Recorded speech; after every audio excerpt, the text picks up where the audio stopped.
Good evening, everyone. My name is AGK Karunakaran. I'm the president of Thai Silicon Valley. This is we're all assembled here for the MyStory session that we do every month. But before we go and talk about MyStory, I also want to talk about the various upcoming events that we have for us. So on March 5th, we have the Entrepreneurship Summit. Then after that, we have our CMO Summit. And then we have a series of events leading up to TaiCon on May 5th, 6th, and 7th. So I would appreciate all of you marking your calendar and participating in the learning, networking, and mentoring opportunities, Thai presence events. Without further ado, I want to introduce the champion who is driving the MyStory sessions, Naveen Bisht. He's the CEO of Akitra, a cybersecurity and compliance automation startup. And he's a serial entrepreneur. He has founded and led many companies. He was the founder and CEO of Strax, SecureAct, Niner Networks, Kia Software that was acquired by Novell. He's been a past chair of and programs, and then as well as the board member of Thai Silicon Valley. And he started the MyStory session, since 2011, has been bringing budding successful entrepreneurs to share their stories so that the budding entrepreneurs can benefit from it and scale. He has pursued his PhD studies at UC Santa Barbara and holds an MS from Texas Tech and BITS and BS from BITS. He holds 5 patents in the areas of AI, security, networking, and published several papers. So without further ado, Naveen, please take it away from here. Let's have a great conversation with Sai. Thank you. Thank you, AGK. Really appreciate it for the kind intro. Good evening for all the folks in the western part of the world, and good morning to folks who are joining in from India or other parts of the world where it's morning. And so we appreciate your being here, and we are really excited to have you here. An amazing journey of an amazing entrepreneur. Before we get started, just a few things. Please get your questions ready, and there is a Q&A part on your screen. So please start typing up those questions as we get to the Q&A part of the program today. So, while it's one of the things which is going on in this whole market of security infrastructure is that while the rapid adoption of cloud native technologies is fueling innovations, organizations are grappling with the challenges of securing more complex cloud stacks and cyber threats. So seeing an emerging opportunity that in the cybersecurity world, security products and practices usually ignore the most fundamental element of an organization, the user. 70% of the incidents are caused by users. So realizing this as a great opportunity, Sai Venkatraman, our amazing entrepreneur today, co-founded Security Advisor in 2018 to provide the only real-time and personalized security awareness platform that delivers a measurable reduction in security incidents. The company was acquired by KnowBe4, which is a publicly listed company on NASDAQ exchange and is a provider of the world's largest security awareness training and simulated phishing platform. And company was acquired in October 2021. Company's patented platform integrates easily with existing security infrastructures to deliver personalized coaching for each employee, teaching them how to identify and remediate cyber attacks, and help security teams better understand the human element of their organization's security postures. Previously, Sai was a vice president and part of executive management at Scale, which was acquired by RSA Security. And earlier, he was director of product management at Intel and manager at Bain Company. He started his career at Unilever, and he holds an MBA from Indian Institute of Management, Ahmedabad, and Bachelor of Engineering in Electrical and Communications from Anna University. With that, I'd like to hand it over to Sai Venkatraman to share his exciting, colorful, and amazing entrepreneurial and professional journey with us this evening. So let's give him a big round of virtual applause. to you, Sai. Thank you, Naveen. Let me share my screen and get going here. Thank you all for listening in and joining us as well. So let me start with my story. Naveen suggested that, I share some pictures from my childhood. And I realized that, my digital record is limited to Google and Facebook. Before Google and Facebook, I don't have any pictures. So, I grew up in Chennai. I studied in Chennai and for a bit in Ahmedabad. I love sports, cricket, tennis, badminton. Nothing much has changed over the years, except that I have a small daughter now. That's the picture of, I live in the Bay Area, and that's the picture of our cricket team. I believe in sports and wellness. So I'm one of the owners of Willow Spa, which is a leading chain in South India. And then I am also, one of the proprietors of Avatar Life, which is a metaverse.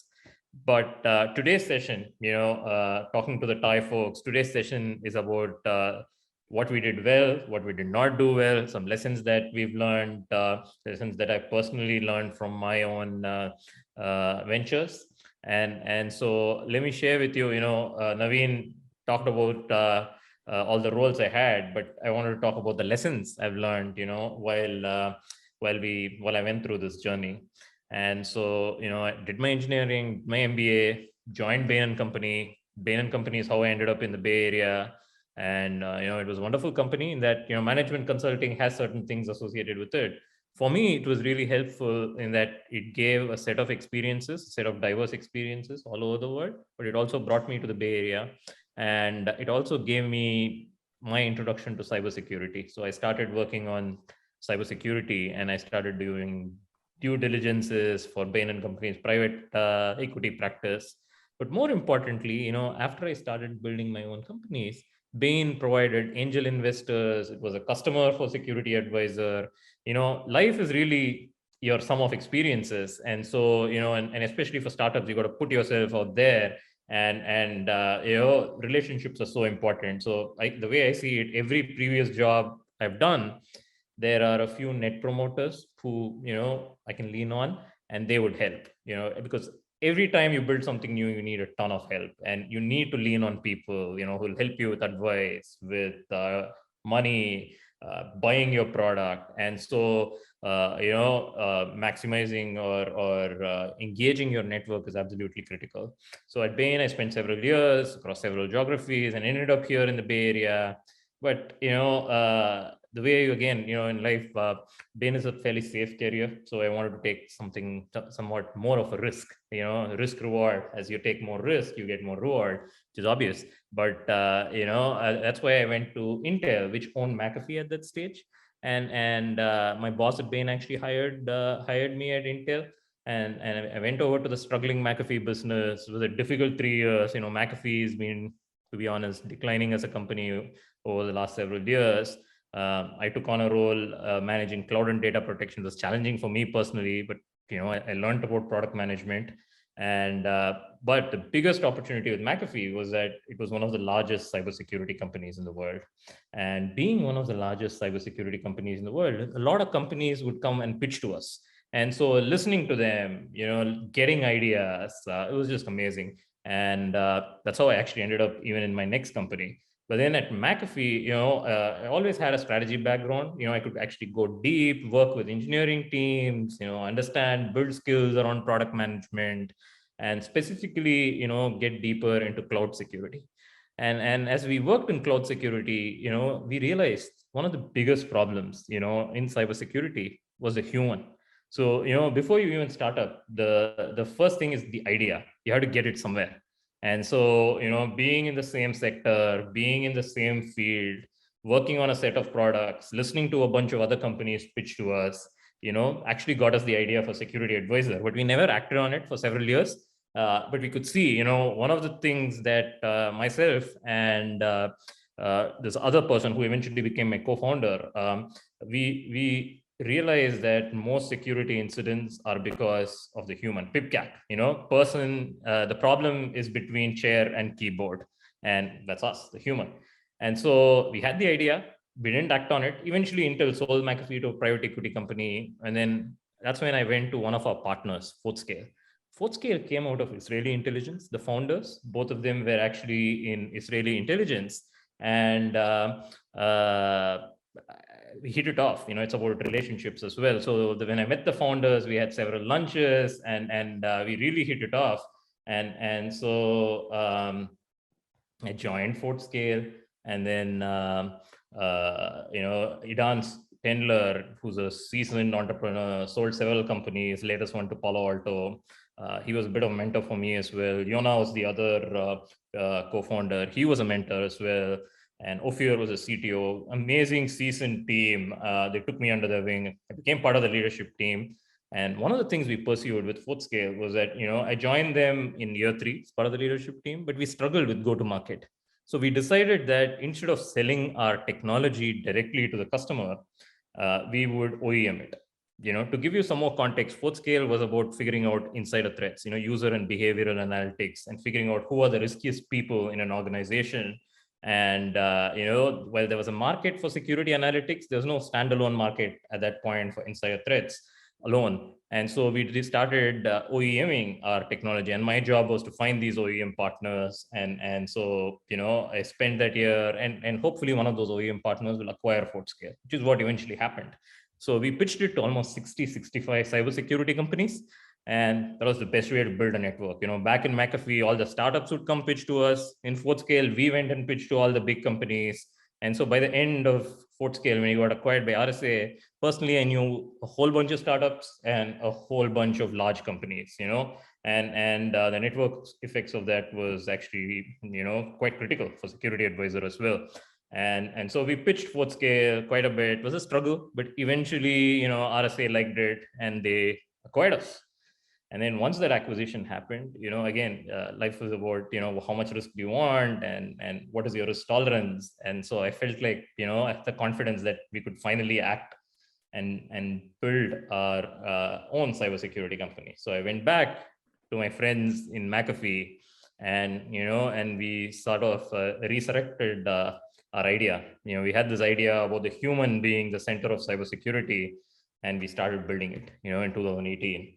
And it was a struggle, to be honest. We didn't get any funding, we didn't get any customers. All of 2018 was a huge struggle. We had a clean idea, a different, unique idea. One other startup was working on a similar idea, which was funded, but nobody else. And so it was just 2 companies that was working on this theme of human being the center of cybersecurity, and an advisor for the human that would reduce security incidents. But finding that first customer was a big struggle. And so we spent 2018 trying to find the customer, trying to find the first investor. We did not. Luckily, a bunch of senior partners from Bain & Company were our angels. And so they gave us the capital that we needed to keep going. And, so that way we're happy. We had a team in India. We could not afford to hire in the Bay Area, but we built a team in India. In fact, one of our co-founders, he's from Cochin. So he built it out of Cochin. And a lot of those employees, they're still with us, unlike say Bangalore or Gurgaon or even Chennai. We found that retention was better, even availability of talent was arguably better. And so we built that team in Cochin. 2018, nothing really happened though from a customer standpoint or an investor standpoint.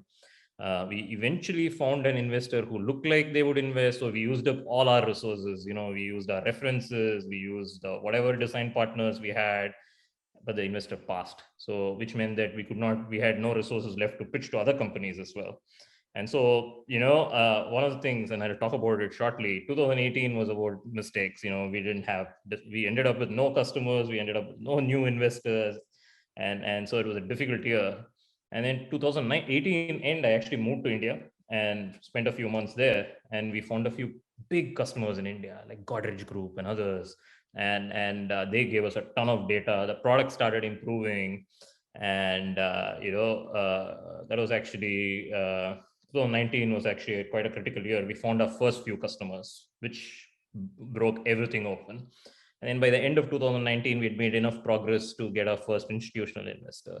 And then I'll talk about a few other things, but 2020, we built some very interesting partnerships, which gave us a ton of momentum. And then we got one of the best cybersecurity investors in 2020. And then 2021, we started making a lot of noise, which got us the attention of the market leader in security awareness. No before. They came and made an offer to us. The board, investors were not too sure, but we are first-time entrepreneurs and we felt it de-risked the project, and offer was really good. And so we took it, even though there was some resistance from the board. And so today, what we wanted to do, and what Naveen suggested they do, is talk about that journey, talk about lessons and talk about failures as well, so that other entrepreneurs can benefit from our experience. So, the way I think about startups, there are really 4 elements of a startup. The first thing is the idea. The second thing are the proof points. And third thing is fundraising. And fourth is scaling with partners and customers. And partners are quite important, especially with in the current scenario where there are so many startups. How do you stand out? How do you actually differentiate yourself? And so the idea came from our experiences. We are in Intel. We had a clean idea. The human is the center of cybersecurity. Can we use them to bring down security incidents? Will a more aware human be better? Can we displace the existing category, which is around security awareness training, with something that's nudge-based? As you coach people, will they change their behavior? Proof points. Proof points for a startup, there are many proof points. To begin with, are there seasoned investors willing to back you? Is your customer, for us, which was a chief security officer, are there interested customers? Are there interested pilots or design partners? Have you actually won any customers? Have you deployed in any customers? How many of them are paying customers? And then have you got enterprise customers? Have you got SMB customers if you don't have enterprise customers? Do you have US customers? And so there are a whole bunch of proof points. And then what actual metrics, once you have revenue, do you have revenue? What was it in March versus what was it in June? And so, a big lesson for us over this journey is that whatever you do, you need to keep accumulating proof points. If you do not accumulate those proof points, your company dies, And so proof points are absolutely critical. And they come in many shades. And as an entrepreneur, especially as a CEO, it's our job to make sure that we are progressing on these proof points. And then it's about fundraising. Fundraising, again, we learned some lessons. The first time we bet on just the one good fund. The next time we actually raised money, we had a mentor. The first institutional investor we had found, they taught us to do it in waves. They taught us to reach out to a tier 1 along with a tier 2. And they taught us to use our resources in a structured way, where you don't give access to all your resources to one fund. And most importantly, the most important lesson that I've learned from a fundraising standpoint is never be desperate. If VCs are good at one thing, they can sniff out desperate founders. And so, being calm, believing in yourself, and any startup, whatever you do, the chances are 9 out of 10 times, you get rejected. You win 1 in 10 deals, at least that was the case for us. Maybe 1 in 10 investors say yes, and so handling rejection in a calm way, in a secure way, is absolutely critical for us. And then the fourth point, again, we learned a lot of things. For us, what really worked was that we built some cool partnerships. It's impossible for a startup to have the same brand as, say, established players.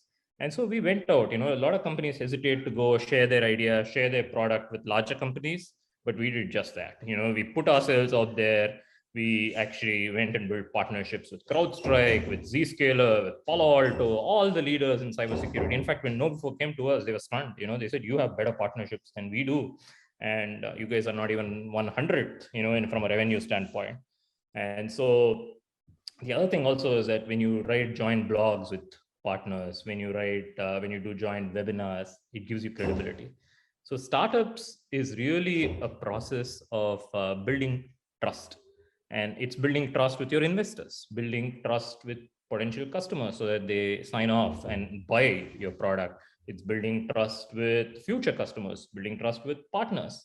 And so when you do these large partnerships, it's a great way actually to build trust with your customers, especially. And so one of the things we did is we partnered with CrowdStrike. That got us, and then we got listed on their app store. And that got us about 15 customers. And so when you get 15 customers, that's a big deal actually for startups, especially cybersecurity startups, which have to go through quite a complicated diligence process to get through. And so I wanted to talk about partnerships. So how do you build partnerships? And so the way we build partnerships is that we reached out to the Intel network, to the McAfee network.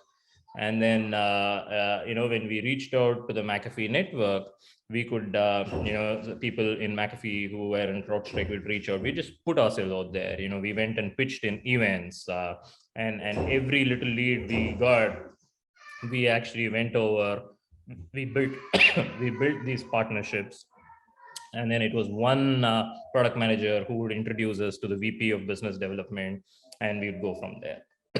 The other way we also build partnerships is that once we got one partner, we would actually use that joint blog, we would share it with others, and we would reach out. The other surprising thing we found is that large companies were quite receptive to LinkedIn reach outs, and they were willing to give us that first meeting.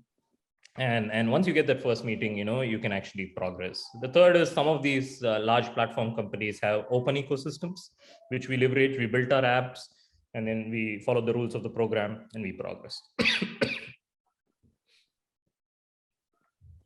So, one of the interesting things we did was that, we figured out a few things. You would think that the most important thing from building partnership is about showing unique value, but that was not the case. Then we thought it was about joint customers, but that was also not the case. What we realized when it came to very large platform companies to engage with us, to partner with us, was that we had to follow their rules, their program rules, and be really easy to work with.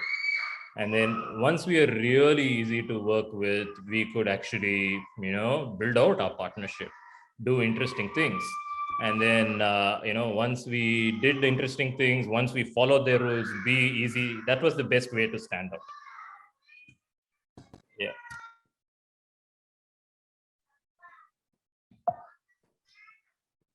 And what did we struggle with the most? The idea came to us quite naturally.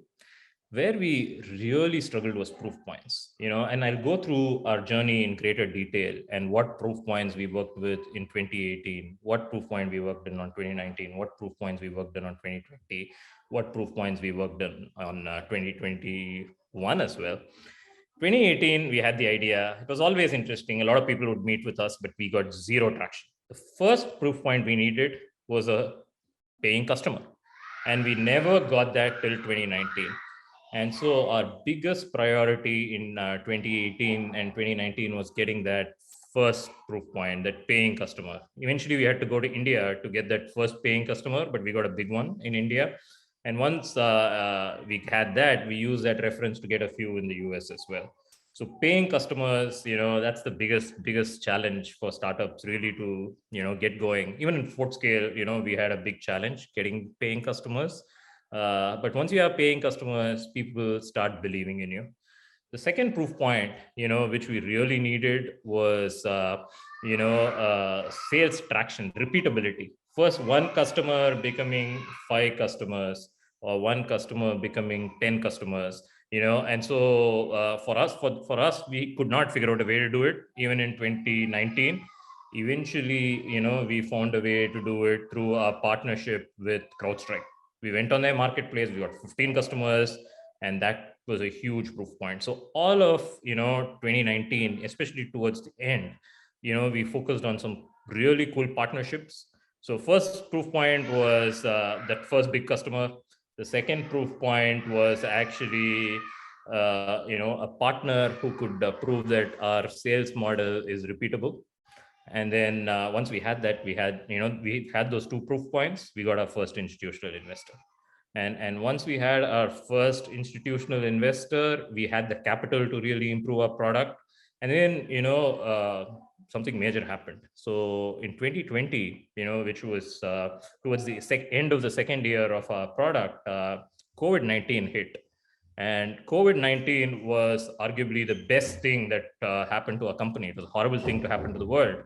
But for our company, it was the best thing that happened because, everybody went remote. And once everybody went remote, the human became super important from a cybersecurity standpoint. And once the human became super important from a cybersecurity standpoint, especially because, the biggest attack surface were people. People were working from all over the world.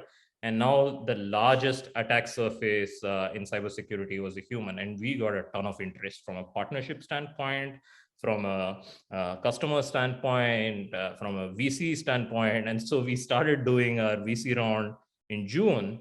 And we reached, so we had an institutional investor. The process got done in no time, and we got a tier one venture capital run by two top CISOs. One who was the CISO of Salesforce, the other who was the CISO of Blackstone Group. They were running a tier one venture capital fund called Clear Sky.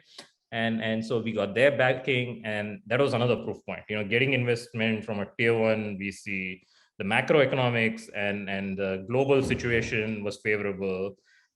We had some repeatability proven through the CrowdStrike partnership.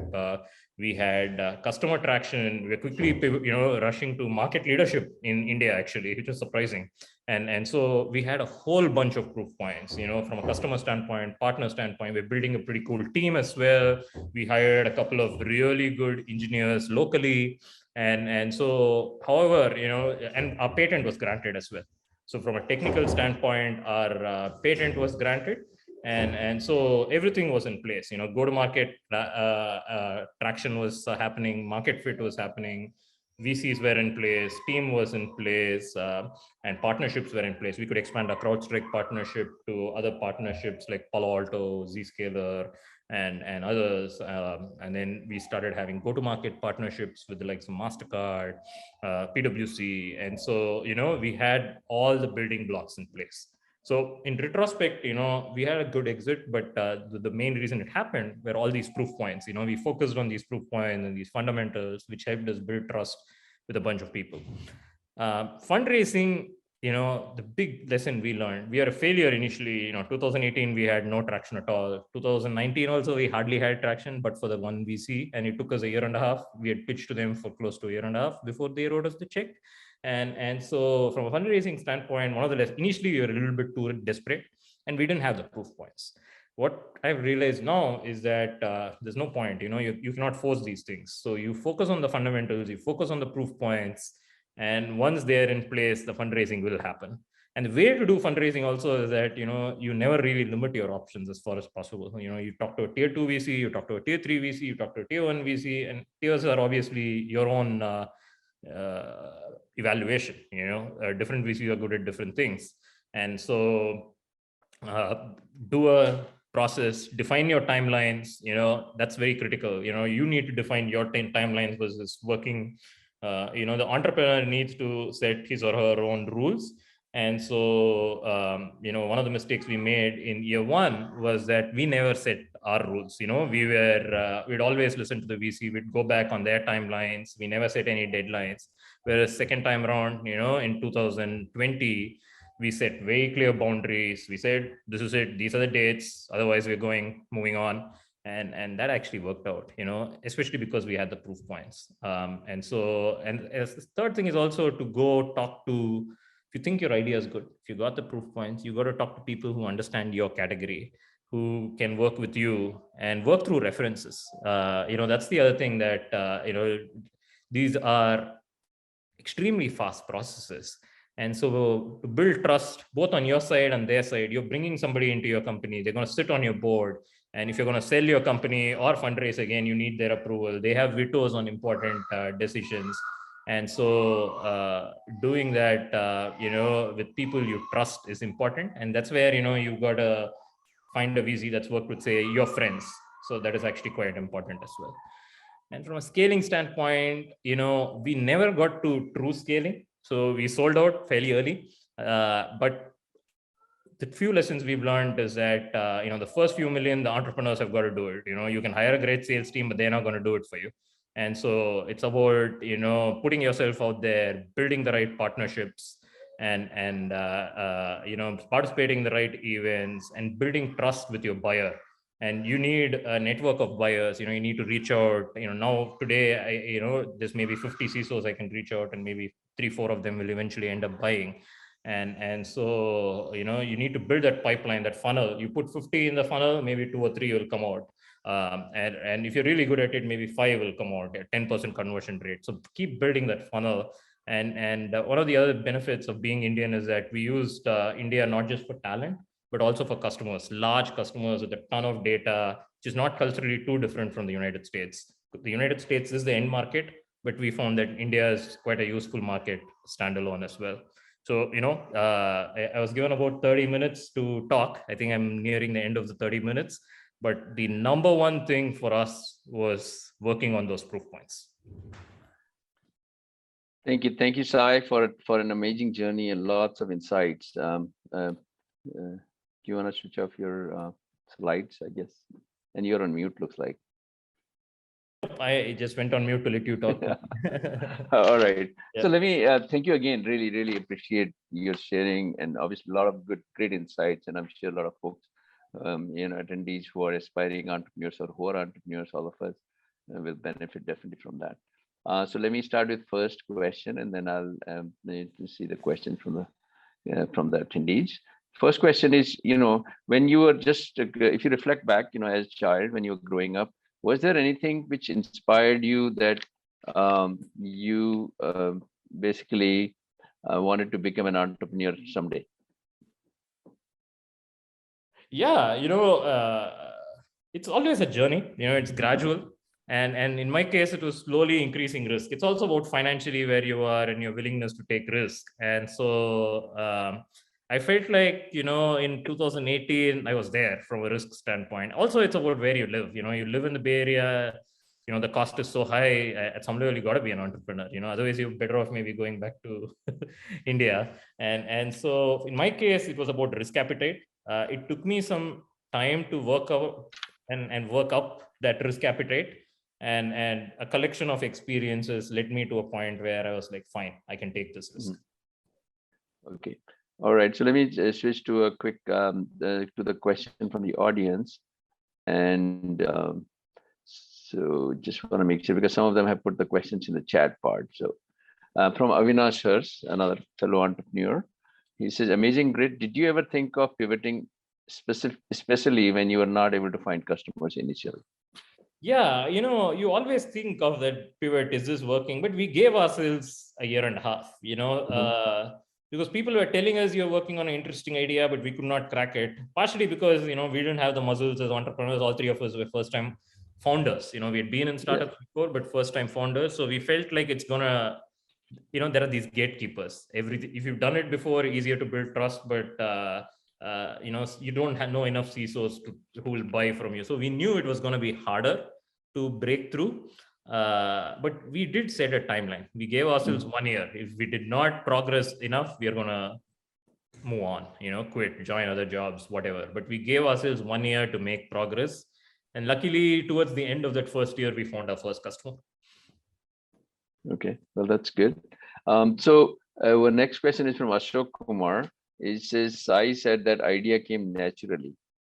So what was your idea? So was there something else before you ended up with the final product? So the idea is, in McAfee, we are working on data security, and the data security concept is data today is all over the world. Data is on your device, data is in the cloud, data is in your network.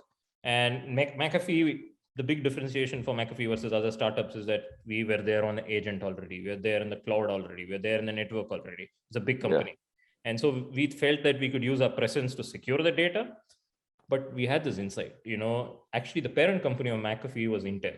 And what we found is that security products are full of false positives. 1 in 90 out of 100 security alerts are wrong. And so our data protection, let's say, Naveen was sending out a file with sensitive data. Intel would pop up and block it. Naveen would get really angry if it's wrong. Yeah. And so we launched a feature where we would ask the user, in our parent company, Intel, which had a ton of IP. We'd ask the user, hey, are you sure you want to send this file? And the user would often, incidents dip 80%, and the user could say, yes, I'm sure, and send it to. Instead of blocking, we would ask. And then when we saw that work, that was the aha. Oh, if we can ask someone and they become a security asset, can we expand this concept? When you're going to a risky website, when you're clicking on a risky email. And so the idea came from us, from our experiences in McAfee. And McAfee never built any human-centric product, but the idea itself was, can we work on the human? Can the human be an intelligent, sentient person who can help cybersecurity and bring down incidents? And so the idea came to us through our previous experiences, where we could build a complementary product that was different from what we worked on. And so it came to us through our experiences. Great, nice. So next question is from Ibrahim. When is the right time to go to pitch in the US market? I'm assuming Ibrahim probably is in India. So that is the first thing is, in the US market, it depends on who you're pitching to. So if you're pitching to an SMB customers are capable of instant decisions. If you're talking to an enterprise customer, sales cycle is longer, compliance processes are fairly long. And so it varies. It varies by category also. Government, we never got traction with government. Finance, the big banks, very hard to get into. And so, you can also do it through partnerships. And so the right time you always got to start pitching. There is no wrong time to pitch as a startup, but you do need to realistically win. You do need a good product. You do need reference customers. Ideally, you need investors if somebody Googles you that are known in the US. And so the right time is probably when you've got a few reference customers, a few well-known investors, you have higher odds of success. And SMB is probably easier than, say, enterprise, but it depends on your product. Some products may not even be relevant for SMB. So there's no, I can't give you a straight answer without knowing what you do. But I would think that typically to pitch in the US, you need some reference customers and some good investors, a good team, and a good online digital presence if somebody Googles you, where there are blogs and all of that. Great. Naveen, anything you would add based on your experience? No, I think you're absolutely right. I mean, good presence these days, anytime you're selling a product, everyone is going to look in, just right away type website or your profile in the LinkedIn. That's what I do also, right? So obviously make sure that you have a very professional, looking website and information over there, which is going to be useful. And the same thing with your profile as well. So again, next question is from Deepak Shukla. Thank you for sharing such an intriguing journey. Was curious if you could share some insights on the product market fit and convincing VCs that this is the product to be backed, which actually I was going to also ask, because what you chose is something where VCs could say it's very, it's hard to convince sometimes when you're trying to create a new kind of little category, or they might think it's a very small market, it could be just part of something, etc. So it'll be great to hear your, how you went about it, convincing them. The product market fit is the key, especially when it comes to fundraising. That's a word you keep hearing. And that was the struggle we had initially. Is this market large enough? The mother market, security awareness, is a few $1 billion. So how do you build a large, market out of this? And we had a bunch of different ways to prove it. One is, we could tell them that, look at the number of employees globally. Potentially every employee is a customer. How much will they pay for us? And so that's where our proof points. Hey, we've got these 10 customers. They're paying us $20 a user. Each of them have 100 employees. And so per employee, we have a TAM of $20 per year. And so, the world has 1 billion employees. So is it a $20 billion market? Maybe not, but you can hit a penetration rate of. So proving out the TAM is part one, but the product market fit, I think, is about repeatability. Is there a repeatable sales motion? And that's where you either do it directly through an inside sales engine, or you do it through a partnership, which in our case, were a few marketplaces, or you do it through some sort of a channel sales motion. So either you go direct or you go channel. Usually startups go direct, and if you can prove out with multiple examples, if it's enterprise, and we are seeing the bar come gradually lower, especially in cybersecurity, where we are seeing companies with like 3-4 enterprise customers raise, like $100 million. And so, it depends on who you are, whether you're a serial entrepreneur or first-time entrepreneur. First-time entrepreneur bar is higher. It depends on who you're going after. It also depends on perceived premiumness of your technology. And so our technology was seen as good, but not necessarily like super complicated. It's not seen as rocket science. But we had 3 cybersecurity guys building, fairly deep stuff, and we had a patent that was granted, which was in our category, which was quite valuable. Eventually, actually, when we got acquired, the patent was important. The acquirer valued the patent because for them to do anything in our space, they could not do so without infringing on our patent. And so that was one of the reasons they told us, now that, hey, we could not do anything in your, and so they came across us too. They hired a patent research firm, which told them that, hey, this company already has a patent in this field. And so product market fit is about repeatability. And if you've got, say, 5 customers in healthcare, 5 customers in finance, or some sort of repeatability or overall across the board, in a single marketplace, you're seeing traction.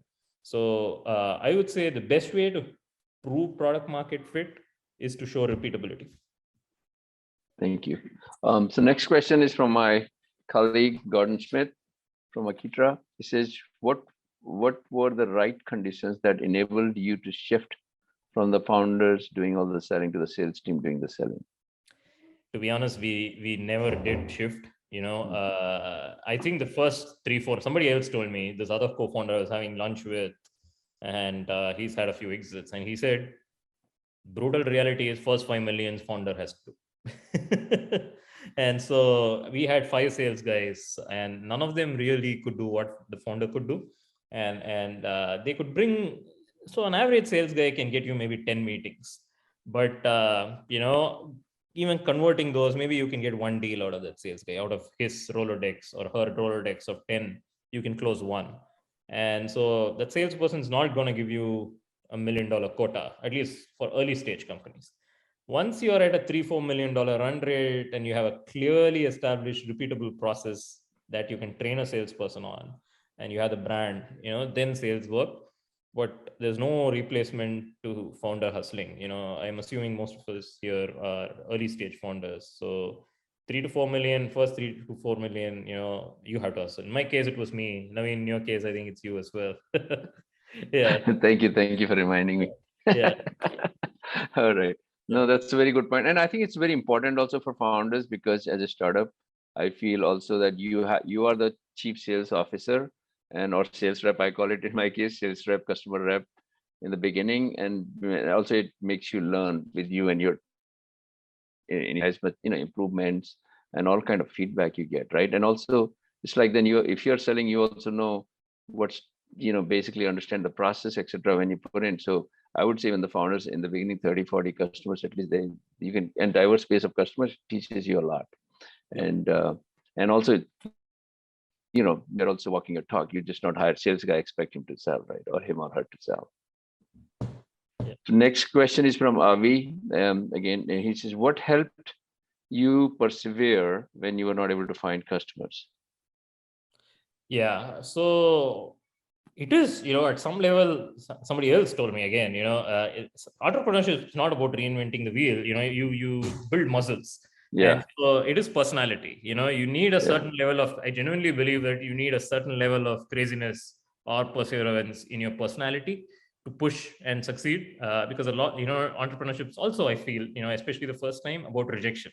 So dealing with continuous rejection and coping with it and figuring out, ways to have some wins. You're still not going to win. And so in our case, there were some leading indicators. We would get people who would be interested, who wanted to buy, and then they'll disappear.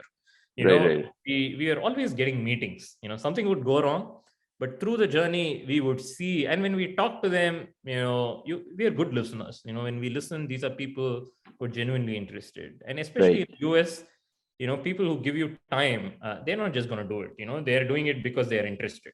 Time is the most valuable thing. If a customer is giving you time and talking to you, it means they're interested. They're giving you time because they want to listen. And if they give you a second meeting, it's even better. And if they're giving you a third meeting, it's awesome. What I've learned is that when a customer gives you 3 meetings, it means they want to buy. And then you have to find a way. And so what we saw when we're not getting customers is that we are getting meetings, but we're not closing. And we're not closing because the product was not good enough, team was not good enough, team was not credible enough, we did not have enough VCs, we could not clear the compliance checks. There were a number of reasons, and we had to slowly solve each of those.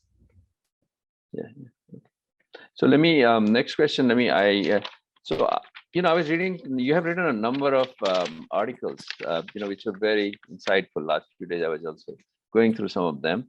So, one of the articles, which was, I think, last year in CPO magazine, you talked about security advisor, obviously your company, which is part of KnowBe4 now, on cognitive bias techniques, which is very interesting. I thought that the halo effect is the most commonly used cognitive bias, which appears 29% of phishing attacks.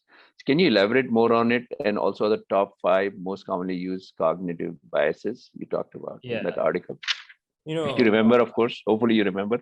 Yeah, I remember it, and I'll tell you how the idea came to. It was not my own. That was my question for you. See if you wrote the article and you remember. Anyway. It was not my original idea. This theme of I did not even know what a cognitive bias was when one of my angels, Chris Brahm, and interestingly, he was from Bain & Company, San Francisco. He told me there's this guy who got a Nobel Prize with his work on cognitive bias, and he said, what you are trying to do is at the cutting edge of how you influence behavior through technology. So it's it's the confluence of human psychology, behavior, technology, and artificial intelligence. And so how can you use AI to change human behavior? And if you can actually prove it out, it has implications not just in cybersecurity, but everything. And so he said, and his own startup, he was involved in a startup, and he said he wrote something interesting which got picked up by a Harvard Business Review, and that's how his company got acquired. And so he gave me this idea. He said, if you do some interesting work on cybersecurity and cognitive bias, it will get picked up by some amazing news articles, and it will give you some publicity. And so that's when we actually started working with one of our customers, and we started collecting data on what sorts of nudges work. We started tracking, pulling in data and measuring what biases do hackers use. And so we looked at halo effect, we looked at a whole bunch of habit forming, different habits. Cognitive bias is when people deviate from rational behavior, and so you would see an article saying the halo effect is high from Microsoft, and so you tend to trust brands that you associate a halo with, and so a lot of phishing scams are based on that halo effect. Then there are other phishing scams that give you a fake sense of urgency. Hey, do this, or your fear, do this, or we will cut off your access. And so there were about 9 different biases that we measured. And of these 9, we prioritized the top 5 based on data, actually. And we also came up with mitigation plans for each of these, teaching users. So if Naveen, you are targeted, the data shows that you are targeted with halo effect, our technology would then teach you about this halo effect, and hopefully you don't click on those emails. And if you're targeted with one of the Ostrich Effect, one of the cognitive biases that we came up with was the Ostrich Effect. And what we mean by that is ostriches have their heads in the sand. And so, do you have your head in the sand? Or, one of the other biases we came up with is the recency effect. COVID-19 is a big deal. And so, hey, you need to take your booster, click here to take your booster. And people will click on it. Click here to upload your vaccination certificate if you want to continue in our job. And people will click on it. And so that was another big bias, and so the recency effect, the Ostrich Effect, loss aversion. People always try to keep what they have. They don't want to lose something that they have, and we even came up with some fairly, it was fairly down the order, but some people will get emails, saying your daughter has been kidnapped, or most precious things. And most people will click on it. If you get an email saying your daughter has been kidnapped, then you click on it, And so a lot of phishing and social engineering is about cognitive bias. And our product was focused on changing behavior so that bias is eliminated. People are rational all the time. And so we published it, and MasterCard wanted to co-author it with us. So we co-authored it with MasterCard. And so everything we do, we found a partner, and MasterCard said, this is a great article, we want to be associated. And so we co-wrote it with MasterCard. And then once we wrote it with MasterCard, a bunch of media agencies came and picked it up. And even our PR agency would tell us that it's tier 1 press, Business Insider and Wall Street Journal and others. It's tier 2 press, and there's the niche cybersecurity press. We published a lot. Every week we did something, and so that was our way of putting ourselves out there. We got leads out of it. We found a following. We built a recent LinkedIn following. So a great idea. I mean, this Yeah. trying to find some large company like MasterCard as a co-author. So obviously, that probably got a lot of attention and followers. We had to jump through a lot of hoops, and we had to do a lot of work, because they have PR agencies that have, and so it took us time. The pain of bringing in a partner is that you lose freedom. Yeah. But you writing it versus you and a MasterCard writing it, there's a big difference. Yes, absolutely. So next question is from Patricia. What has been the most important part of your journey of building your company, and how did you get there?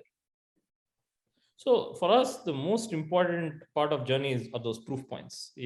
First customer, big milestone. First institutional investor, big milestone. First real cyber security partner, that pixie dust you want, and so that you're credible. First large enterprise US customer, and first invitation from a potential acquirer to want to talk to you. You're doing something right. If somebody says, "Hey, I'm interested, I want to talk to you," and so there are a bunch of firsts, but really it's about those proof points. And the other thing is, as a startup founder, it's about milestones. You set your milestones, and if you're not progressing on your milestones, you have to reevaluate. And every 6 months, you got to have some new milestones, and some of them have got to be metrics as well. Real metrics like revenue, number of customers, churn, all of that are important. And the second set are your stories. Do you have new stories to tell? Yeah. Okay. So now let me ask next question. Next question was basically, again, in one of your interviews with InfoSec magazine, you talked about role of staff in in organizations keeping secure and dealing with these insecure practices and the various methods.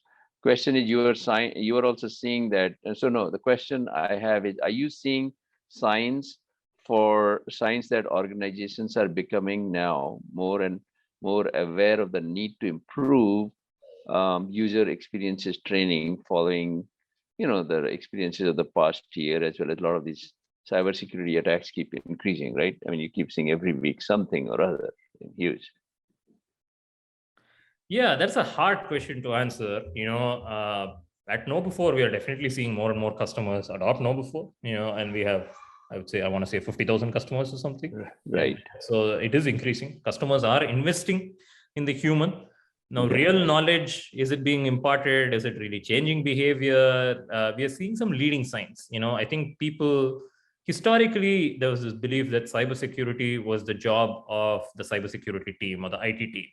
Right. Now there is an increasing realization that cybersecurity is everybody's job, and there is also this belief that, if you learn to be safe in your professional life, you will be safe in your personal life. And so the same practices apply.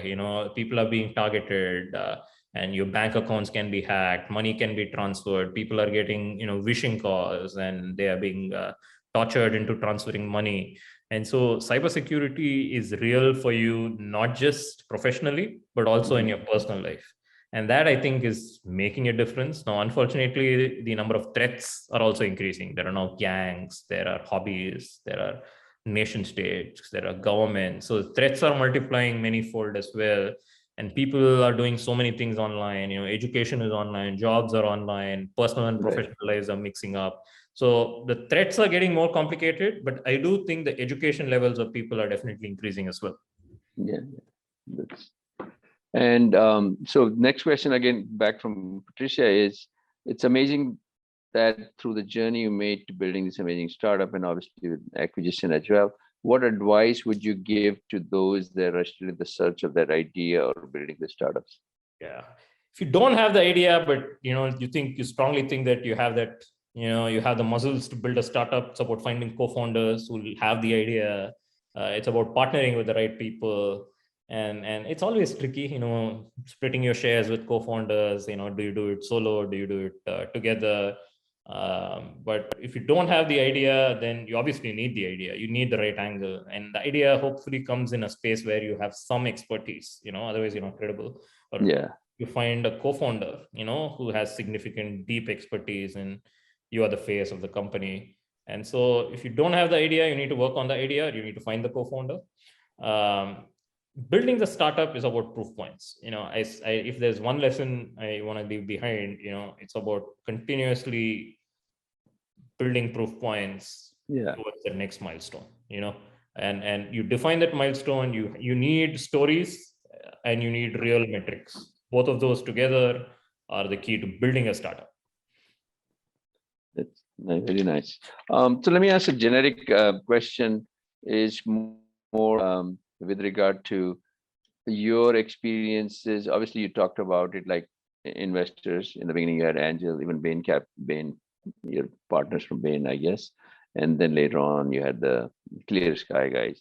So what would you share some of the experiences you had? I mean, obviously, you shared about your struggling through to raise the capital and all those usual things which 99% of the entrepreneurs go through in building their character, as I call it. So can you share something on that side a little more than you already did? Yeah. So from a VC standpoint, the biggest lesson is, stay secure, be confident. But I also realized even once we had them on the board, initially I would bend over backwards to please them. But over time, you build the backbones to stand up, say no, have a measured conversation. You are the founders. Your life is on the line, not the investors, And so as the founders, you have to run the company the way you think it is right. Investors appreciate that too. And if they really push back, you can listen to them. You always got to listen, and you win some battles, you lose some battles, you got to lose a few. But on the most important things, you got to do what you think is right for your company, and you have to push back, and you've got to ask. So investors like people who push back in a professional way. Never write. One of the lessons that the CEO of KnowBe4, he keeps saying is that never write angry emails. Never write angry emails. If you need to have a strong conversation, just do it on the phone or in person. That's much better. And so, but pushing back gently, taking your time, sleeping on things, and letting the process run out over a period of time. You think there's a hurry, but there's no real hurry. And so, giving time, nothing happens. Customers are not going to give you that PO, especially enterprise customers, in a day. It's going to take you 6 months. So you got to gently keep nudging. In fact, that's what our product does too, nudge people to become secure. I'm a big believer in nudge theory. You do it one step at a time, and you gradually nudge things to its rightful place. Yeah, that's awesome. So couple of more questions, Sai. So one is, obviously there was this article on Security Magazine, which is what your company was based on, mostly about fortifying security training and awareness with targeted personalization and behavior modeling, right? To better equip employees to reduce the business risk levels. So can you talk about this new approach to training, personalization, and behavior modeling, as you call it, for security training? Yeah, in this new world, nobody wants to be trained. You don't want to spend 1 hour going through some training module. Nobody thinks they need training. People are confident that they know everything already. And so when you can do it in gentle nudges, and when you can do it in the moment, and so our whole thesis is, you're driving a car. Let's say you're not going to learn to drive a car reading a book. You got to actually drive the car and learn how to drive a car. And so let's say, most people think accidents will never happen to them till it actually does. Yeah. But let's say, a collision avoidance system, which is what it does is when you get close to a car, it says, hey, back away. That sound comes and you back away. Our system is similar to that. When you're about to do something, or when you've just done something, we wake you up and say, hey, are you sure you want to do this? And so our approach to training is everybody is different, and so the same training being sent to everyone probably does not work. And the other part of it is, if we are real time based on what you've already done, you're much more likely to listen to it, and you're much more likely to change behavior, and you're much more likely to retain the training we give you. And so we think the future of most training is probably personalized, when we can be relevant.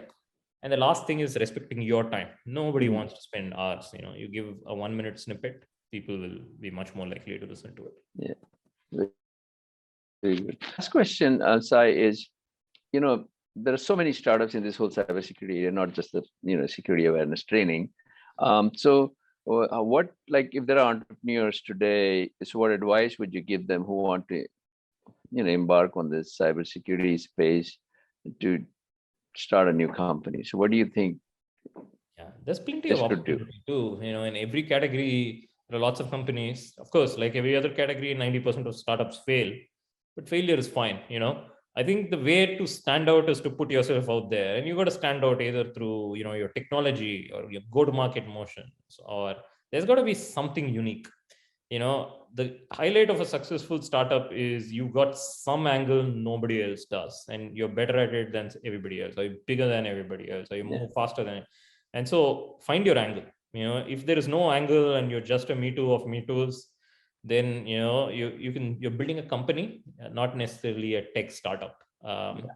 And so the angle, at least from a storyline standpoint, you need that angle. So just now, okay, that's obviously very good advice in terms of making sure you stand out with your uniqueness. Now, the next question, so just a follow-up to that, I wanted to ask you, what trends do you see in cybersecurity? Particular trend, you say, let's say to an entrepreneur who has a security background, hey, next 3 years that you should focus on this particular area to develop a product or service. The whole area of DevSecOps, security orchestration, our own category, beyond awareness, compliance automation, which Naveen, you are working on. There's a lot of activity that's going on there, and SOC automation, call it the larger space of, because one of the biggest, if you look at the root cause, the biggest cybersecurity problem is lack of talent. There are like 500,000 vacancies. So what you can do to reduce the amount of work or help one person do more, that is critical. Managed services, solving the problem of managed services, especially given this talent shortage. Data is everywhere. Now there is no perimeter anymore. So how do you secure a world where data is everywhere? So attack surface management, that is actually quite important. So at the highest level, the big problems are shortage of talent, data is everywhere, and too many alerts. There are just too many security products, too many much noise. Too much noise. So some noise reduction. What can you do to reduce noise? And and what can the CISO is a hated person. He or she is always the person who says no. So what can you do to help the CISO be more popular? And so that's a very good way to look at it. Yeah. And so looking at the customer problems, and if you were solving a real customer problem, and then you look at, that's one way, the root cause. The other way is the different form factors: endpoint, network, cloud, identity, human. All of these are different form factors. And the fifth is a lot of the purchases are always compliance driven, SOC to GDPR, CCPA, pick a niche, go after it, different buying behaviors. And then, if everything fails and the bad guy is inside, what do? Do you things like encryption and what happens afterwards, investigations, encryptions, response, communication management. That is actually a hot area, because the current thesis is if China wants to get in, they will get in. So now what? Then so the mitigation side of it is also interesting. Very good. Lots of ideas you've given. Actually, I think tons of companies can be started now in that area, as long as they have a good, unique angle. Thank you, Sai. So any last words of wisdom you want to give it to aspiring entrepreneurs? You talked about trend, you talked about why they need to be unique, and now anything else you think? Cybersecurity, I think the one big advantage we can take as Indian entrepreneurs is that India is both a market and a talent hub. And so this India-US corridor is actually a competitive advantage, and so we can start up at lower rates of funding with lower equity issuing, lower equity, lower dilution. And so think about how you can maximize that India angle. Obviously, I am talking about it as a US entrepreneur with an India angle, which has certain benefits. Some of you may be in India trying to pitch to the US, which may also have some benefits. Lastly, I want to apologize. My daughter is outside crying, but hopefully that's all right. We'll let you go then. So thank you, Sai. This is really amazing. A lot of insights, and we thank you so much for obviously coming and sharing your story, amazing journey of entrepreneurship, especially in a the market space you went in. I wouldn't have ever thought about, and obviously you've created a very beautiful product, and even in your website still, I think it's a very good example for those who haven't. You should check it out, securityadvisor.io. So really appreciate it. So next, for the audience, we have the next month entrepreneur is very unique. Most of our entrepreneurs I brought in are like technology oriented. Next month is a gentleman called Anil Yadav, who has built a huge franchise and things he started as a kid. So he'll be sharing his story on March 22nd. So make sure, please, guys, keep track of it and attend it.